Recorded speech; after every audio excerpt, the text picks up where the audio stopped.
જય Hind. Only for study ચેનલમાં તમારા દરેક મિત્રોનું હાર્દિક સ્વાગત છે. તો આજે આપણે વિડીયોમાં જોઈએ કે ગુજરાતની કોઈ પણ સ્પર્ધાત્મક પરીક્ષા હોય તો એના માટે જે મિત્રો એનસીઆરટી છે એ મહત્ત્વનો ભાગ ભજવતું હોય છે. એટલે કે જે મિત્રો એનસીઆરટીની જે બુકો છે એ એનસીઆરટી બુકો મિત્રો એનો પાયો ગણાય. અને એટલા માટે આપણે એક નવી સિરીઝ ચાલુ કરી છે કે જેની અંદર આપણે ધોરણ 6થી માંડી અને ધોરણ 10 સુધીના મિત્રો જે તમામ પુસ્તકો છે એનસીઆરટીના એ પુસ્તકોમાં મિત્રો વેરી મોસ્ટ આઈએમપી મિત્રો જે એમસીક્યુ પ્રશ્નો છે એ આપણે લેવાનો પ્રયત્ન કરી અને તમારી સામે વિડીયો મૂકીએ છીએ. તો આજના વિડીયોમાં આપણે ધોરણ 6 સામાજિક વિજ્ઞાન મોસ્ટ આઈએમપી એમસીક્યુ પ્રશ્નો છે અને એ પણ એનસીઆરટીના સિલેબસ મુજબ એમસીક્યુ પ્રશ્નો છે. તો તમે વિડીયો પૂરેપૂરો જોજો. આજનો આપણે વિડીયો છે એ ભાગ નંબર 51 છે. તો શરૂઆત કરીએ પ્રશ્ન નંબર 1થી.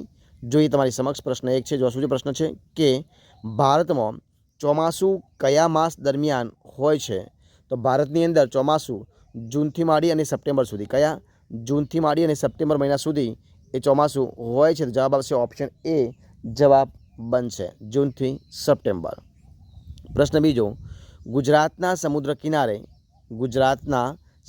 કિનારે કયા પ્રકારના જંગલો આવેલા છે? તો જવાબ બનશે ઓપ્શન બી, મતલબ કે મેંગ્રુવ જંગલ. કયા? ગુજરાતના સમુદ્ર કિનારે મેંગ્રુવ પ્રકારના જંગલો આવેલા હોય છે. જવાબ બનશે ઓપ્શન બી, જવાબ બનશે. પ્રશ્ન આપણે આગળ જોઈએ કે ભારતની પશ્ચિમ બાજુએ શું આવેલું છે? તો ભારતની પશ્ચિમ બાજુએ અરબ સાગર. કયો સાગર? અરબ સાગર આવેલો છે. જવાબ બનશે ઓપ્શન ડી, અરબ સાગર બનશે ઓપ્શન ડી જવાબ. પ્રશ્ન આપણે આગળ જોઈએ કે ભારતમાં કઈ ઋતુ દરમિયાન સૂર્યના કિરણો લગભગ સીધા પડે છે?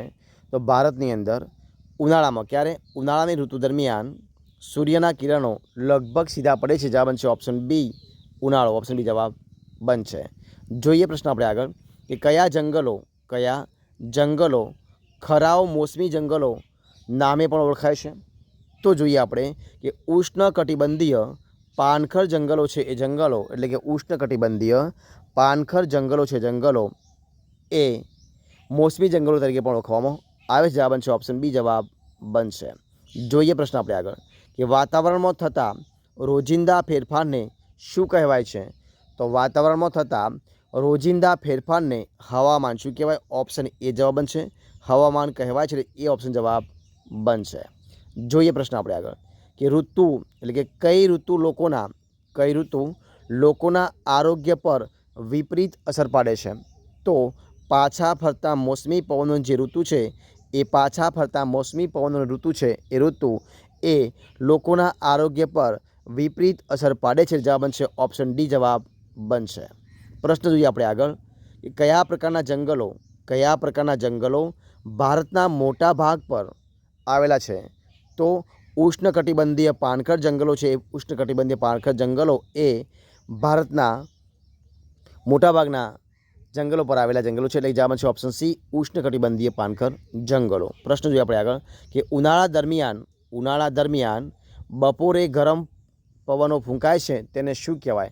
તો મિત્રો ઉનાળા દરમિયાન જે બપોરના સમયે ગરમ પવનો ફૂંકાય છે એને કહેવાય લૂ કહેવાય. શું કહેવાય? લૂ કહેવામાં આવે છે. જવાબ છે ઓપ્શન એ, લૂ. પ્રશ્ન આપણે આગળ જોઈએ. જો શું છે પ્રશ્ન કે પાછા ફરતા મોસમી પવનોની ઋતુમાં કયા રાજ્યમાં વરસાદ પડે છે? તો પાછા ફરતા મોસમી પવનોની ઋતુમાં બી અને સી બંને, એટલે કે ઓપ્શન ડી જવાબ બનશે. મતલબ કે તમિલનાડુ અને ગુજરાતની અંદર વરસાદ પડે છે. જોઈએ પ્રશ્ન આપણે આગળ કે ભારતમાં કઈ ઋતુમાં ઠંડી અનુભવાય છે? ભારતમાં કઈ ઋતુના સમયની અંદર ઠંડીનો અનુભવ થાય છે? તો ભારતમાં શિયાળા દરમિયાન. ક્યારે?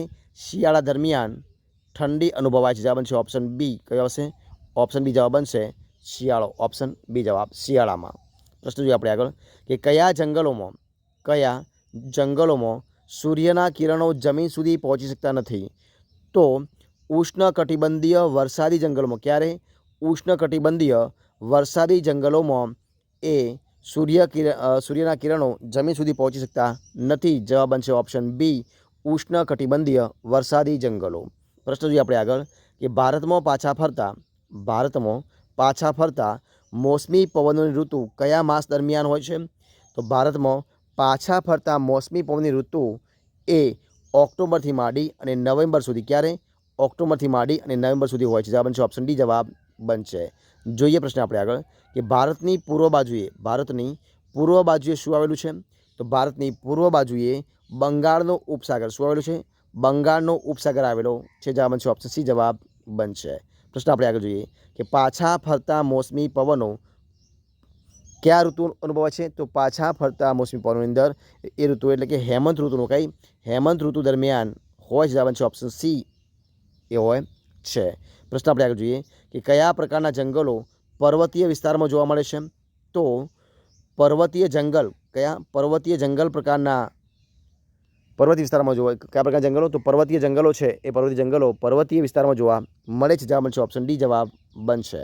પ્રશ્ન જોઈએ આપણે આગળ કે કોઈપણ સ્થળમાં હવામાનના તત્વોની આશરે 30 વર્ષની સરેરાશ પરિસ્થિતિને શું કહેવાય છે? તો કોઈપણ સ્થળની અંદર હવામાનના તત્વોની આશરે 30 વર્ષની સરેરાશ પરિસ્થિતિ કહેવામાં આવે છે આબોહવા. એને શું કહેવાય? એને આબોહવા કહેવામાં આવે. જવાબ બનશે ઓપ્શન એ. આબોહવા. પ્રશ્ન આપણે આગળ જોઈએ કે ગુજરાતના સમુદ્ર કિનારે આવેલા મેંગ્રુવ જંગલોમાં કયા વૃક્ષો જોવા મળે છે? તો ગુજરાતના સમુદ્ર કિનારે આવેલા મેંગ્રુવ જંગલોની અંદર એ ચેરના વૃક્ષો. કયા વૃક્ષો? ચેરના વૃક્ષો જોવા મળે છે. Option C. જવાબ બનશે ચેરના વૃક્ષો. પ્રશ્ન આપણે આગળ જોઈએ કે ઉત્તરના મેદાનોની દક્ષિણે કયો ઉચ્ચ પ્રદેશ આવેલો છે? તો ઉત્તરના મેદાનોની દક્ષિણે એ ઉપરોક્ત તમામે તમામ એટલે કે જવાબ શું બનશે? ઓપ્શન એ જવાબ બનશે. મતલબ કે હિમાલયના ઉચ્ચ પ્રદેશ, ગંગાનો ઉચ્ચ પ્રદેશ અને દક્ષિણનો ઉચ્ચ પ્રદેશ એ જોવા મળે છે. જોઈએ પ્રશ્ન આપણે આગળ અને આ વિડીયોનો છેલ્લો પ્રશ્ન કે ભારતની ઉત્તરે શું આવેલું છે? તો ભારતની ઉત્તરે હિમાલયની પર્વતમાળા શું આવેલું છે? હિમાલયની પર્વતમાળા આવેલી છે. જવાબ બનશે ઓપ્શન ડી. હિમાલયની પર્વતમાળા. તો મિત્રો અહીંયા આપણે ડેઇલી તમારી સમક્ષ 20 પ્રશ્નો જે વિડીયો બનાવે છે વિડીયો સંપૂર્ણપણે આપણે અહીંયા પૂરો કરીએ છીએ. જો તમને મારો વિડીયો ગમ્યો હોય, પસંદ આવ્યો હોય, યુઝફુલ લાગ્યો હોય તો એને લાઇક કરો, કોમેન્ટ કરો, તમારા મિત્રોને વિડીયો શેર કરો અને છેલ્લે ચેનલમાં નવા હોય, ચેનલ સબસ્ક્રાઈબ ન કરી હોય તો ઓનલી ફોર સ્ટડી ચેનલને સબસ્ક્રાઈબ કરવા માટે વિનંતી છે. મારા વિડીયોને પહેલાંથી અંત સુધી જોવા માટે તમારા દરેક મિત્રોનો હું દિલથી ખૂબ ખૂબ આભાર માનું છું. આપણે ફરી મળીશું એક નવા વિડીયો સાથે, નવા ટોપિક સાથે. ત્યાં સુધી બની રહો. જય હિન્દ, જય ભારત, જય જય ગરવી ગુજરાત. Best of luck.